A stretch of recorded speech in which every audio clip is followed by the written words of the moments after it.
I am here with Dylan DeWalt. He is a sophomore on the men's basketball team. Before Christmas break, the men were able to travel to California for a couple of games down there, and Dylan was a part of that experience. First of all, Dylan, I just want to ask you how you guys did down there on the court.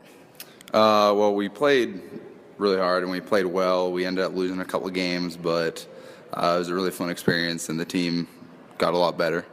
Yeah. So you came away with 2 losses down there. Is there anything you guys took away from that experience?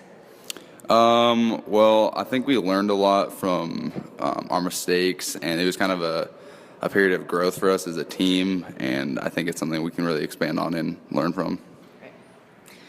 So you guys got to experience a lot more off the court as well. I know you were only there for a short period of time, maybe 2 or 3 nights. Where did you guys stay? Can you tell us a little bit about your hotel experience? Yeah, so we stayed at a really nice hotel, one of the Hilton hotels up in Santa Cruz, about 10 minutes from the D-League Arena, and it's a really nice venue. Yeah.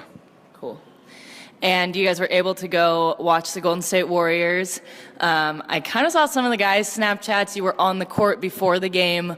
What was that experience like? It was really cool. It's really interesting to be able to see like a player like Steph or Kevin Durant up close. It's almost magical, as one of the players said. Just a really cool experience to be able to see NBA players that close. Did you get to talk to any of them? Didn't get to talk to anyone, but I got a look from KD, so that's kind of cool. Cool. Yeah. And where were your guys' seats when you were watching the game? During the actual game, we were in one of the boxes around midcourt on the lower level. That's awesome. And then after the game, you were able to meet with head coach Steve Kerr. What kind of questions did you guys ask him? How long were you able to talk to him? So that was a really cool experience because that's somebody that we've all idolized, the whole team idolizes. So funny enough, everybody was just really quiet when he came in the room, and it was my dad asking a lot of the questions. But we basically got to have him talk to us, and he ended up asking us most of the questions. He was really interested in knowing about our team and the players, and it was a really cool experience to have, yeah. So you mentioned your dad, and he's kind of the one that was able to make this all happen for you guys. How was he involved with the Golden State Warriors, or how was he able to get this experience for you? He has a lot of connections through his work, so he knows a couple of the Warriors owners, and he has a couple friends who work with the sports management team for the Warriors, so he was able to pull some strings and got a box as a gift from a friend. Awesome. And what was your favorite part of that trip? I think my favorite part was going down on the floor and actually seeing the players that close. Yeah. And you're from California, right? Yeah, I'm from California. So have you always been a big Warriors fan? Always been a big Warriors fan, yeah. Even when they weren't like the best that they are now? Yeah, even then, back in those days. And how do you feel about Kevin Durant playing for the Warriors right now? Well, I'm really excited about it, and they're doing great with him, but there's been a lot of criticism about him being there, but I think he's going to fit in well, and he's been doing great so far, so we'll see. So you guys are going to head over to Spokane this weekend, Spokane and Walla Walla, to play the Wits. What have you guys done to prepare for those games, or what can you expect from those 2 teams this weekend?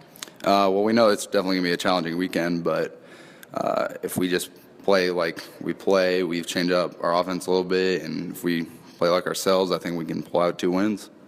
Awesome. Thanks for your time, Dylan. Thank you. Lacey, that was your conversation with Dylan DeWalt.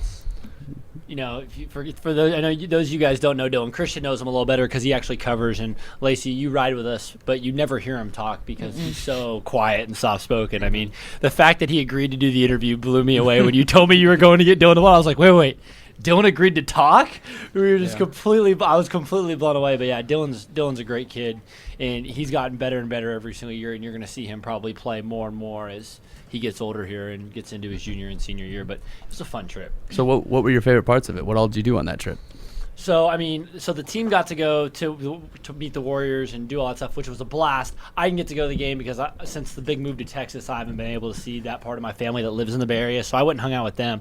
I think the coolest part was being able to probably just play and work out and practice and dress in the Warriors D-League facilities, which was super cool. And watching the D-League team practice before us, so like we get to go in there and watch the last 20 minutes of like a D-League workout. And Were there any good players on that team? Yeah, there's some pretty good guys. There's some guys who are going up and down on 10 days between the Warriors, and it's really nice. It's just, everyone's like, oh, it's D-League basketball. No, it's a really good basketball. Yeah. Like it's really, really good basketball.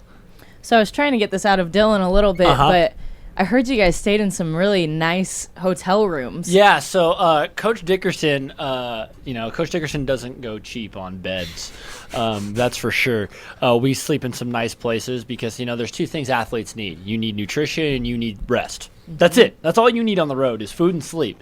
And so, Coach doesn't go cheap in either of those areas. And men's basketball is lucky enough to have raised the money we have and have the alumni we have and have the boosters we have to be able to do really nice, cool things like that. Like my freshman year, we had the money to go to Disneyland. We've gotten to do some really, really cool things, and we're really lucky. Yeah, I think you hit on the money aspect of it. And this year when we went to Vegas, we were only there for 3 nights. And usually over the Christmas break, we'll go on a trip for like 5 or 6 nights. So I think I actually liked the experience in Vegas better because we were in the nice hotel. There were perks with it. Even though it was a shorter trip, I almost like that better. Let me tell you, we've been to California. We went to Los Angeles. We went to San Antonio. We've gone to now we went to Santa Cruz, and then we've gone to Vegas last year. And that D3 hoops tournament in Vegas and staying at the hotel and playing in that arena where they do the PBR is the most fun this team has ever had, and it's the best time. And so we were very jealous that we didn't get to go back, and you guys got to go this year. That was the one thing we were like, come on, we want to go back to Vegas, Coach. I wish we could have been there at the same time because, like you said, there was a men's tournament there going on at the same time, and I think that would have been really fun to have both teams there. It would have been, yeah. For those of you guys who don't know, men's and women's travel together. We basically do everything together, so the two teams are pretty close. So it's a lot of friendships between the teams, and it's really, really cool. Yeah, lots of cool stuff happening over the winter break for both the men's and the women's basketball team.